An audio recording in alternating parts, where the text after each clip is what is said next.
Gimana kita bisa tahu nih orang yang meninggal, keluarga kita, saudara kita, orang yang kita doain, itu tuh masuknya ke purgatori atau masih di purgatori atau sudah ke surga atau dia udah di neraka? Kita justru nggak bisa tahu itu bagaimana mereka dalam arti sudah di surga atau belum. Memang ada beberapa pengajar yang mengatakan kalau kita sudah tenang, kalau sudah ini berarti dia sudah ke surga. Nggak ada hubungannya. Itu perasaan kita. Itu perasaan kita. Dan soal iman itu tidak hanya soal Perasaan. perasaanmu bagaimana gitu. Soal tenang itu soal psikologis yang tidak ada hubungan dengan soal-soal spiritual gitu loh. Jadi sebenarnya tidak ada tandanya. Kita itu mendoakan, caranya ini gimana Romo? Misalnya apakah harus misa, apa atau koronka, atau rosario, atau gimana nih Romo cara kita Ya, mendoakan orang-orang yang sudah meninggal ini? mendoakan orang yang sudah meninggal itu ada dua macam doa intinya. Doa yang paling kuat adalah mengadakan ekaristi. Berarti kita intensi misa kepada pastor ya, mendoakan si ini. Nanti diintensikan adalah itu yang paling kuat. Tetapi juga ada doa-doa jenis lain yang non misa. Jenis doanya apa? Bebas. Anda bisa koronka, Anda bisa rosario, yang penting kan doa. Bahkan rumusan doa Anda sendiri pun bisa. Atau ibadat arwah itu bisa, yang namanya brevir atau ofisi untuk arwah. Nah, itu mungkin rumit ya, orang nggak kenal doa itu. Yang mungkin yang dikenal lah, rosario, koronka, atau ibadat arwah itu kan ada kalau ada teksnya, Anda bacakan doa itu. Atau doa sendiri nggak masalah. Intinya adalah pada saat Anda berdoa atau sebelum mulai berdoa itu diintensikan. Diintensikan itu maksudnya bagaimana? Diniatkan. Tuhan, doa ini saya niatkan untuk mendoakan si ini. Jadi keuntungan rohaninya itu bahasa gampangnya itu gitu. Profitnya ini kalau kita pakai bahasa profit ya, tapi itu ya bukan profit, tapi maksudnya ini menggampangkan ngomong. Ini profit ini saya sumbangan untuk si ini. Seperti kalau kita mengadakan acara gitu loh. Itu kan intensi sebenarnya niat ya. Kita ada acara apa nanti keuntungan dari acara ini disumbangkan kepada panti asuhan ini. Itu sama. Sebelum Anda mulai berdoa, tanamkan lalu katakan pada Tuhan, Tuhan saya mau berdoa untuk mendoakan engkong lim yang udah meninggal.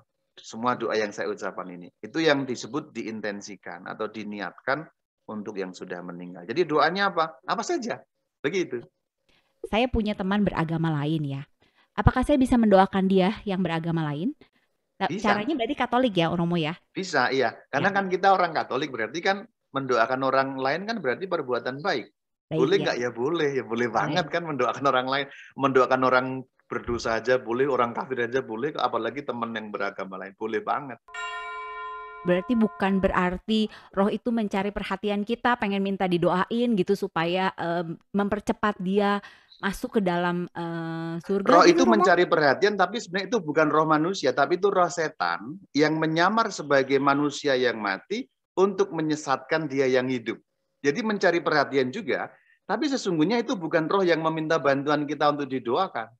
Itu mengelirukan kita atau membuat kita keliru melihat bahwa itu kita mengira, saya sebut aja misalnya engkong saya sudah meninggal gitu ya, lalu digerak-gerakan, wah ini engkong nih.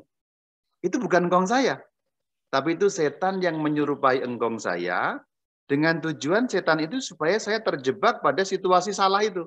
Misalnya nih ternyata kita suka dimimpiin atau mungkin ada benda-benda yang bergerak di sekitar kita, apa sih Romo yang harus kita lakukan? Nah, pertama kan kita sudah tahu dulu. Berarti di sini sudah kita memecahkan atau sudah maju satu langkah. Karena banyak orang nggak tahu dan ditipu di situ. Sekarang kita kan sudah maju satu langkah nih. Karena banyak orang mengira itu arwah. Arwah orang mati minta bantuan kan gitu. Begitu kita sudah maju satu langkah, setelah kita sudah tahu bahwa itu bukan arwah orang mati, tapi adalah roh setan, apa yang diperbuat? Nah, di sini ilmu mengenai demonologi masuk lalu. Kalau itu kita tahu adalah setan, berarti kita mendoakan doa untuk menghadapi kuasa jahat, yaitu doa Santo Mikael, Malaikat Agung. Bila roh jahat ini mengganggu pada saat mereka menghadapi sakratul maut ini, apakah bisa menyebabkan mereka jatuh ke dalam neraka? Pada saat sakrat maut adalah saat yang genting sekali karena kita dihadapkan pada pilihan surga atau neraka. Juga dihadapkan pada pilihan untuk tetap memeluk dalam arti kita tetap menyembah Tuhan atau menghujat Tuhan. Maka kita berdoa dalam Salam Maria, doakanlah kami pada waktu kami mati karena itu titik krusial.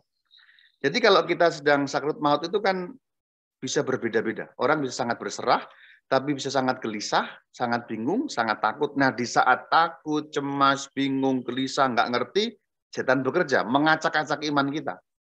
Sehingga di situ bisa sangat mungkin terjadi orang, meskipun selama ini dia suci, si saleh, di detik terakhir dia bisa menghujat Tuhan. Apakah mungkin? Mungkin terjadi. Maka iblis bekerja kuat sekali ketika ada orang sakrat maut, justru karena itu titik krusial, titik yang sangat genting. Jadi apakah bisa orang membuat masuk neraka? Kalau itu dosanya penghujatan, mungkin bisa. Saya katakan sebagai kemungkinan ya. Seperti juga orang bunuh diri tadi kan mungkin selamat. Artinya sebagai kemungkinan ya. Tapi di situ memang kita juga tetap berdoa kepada Bunda Maria.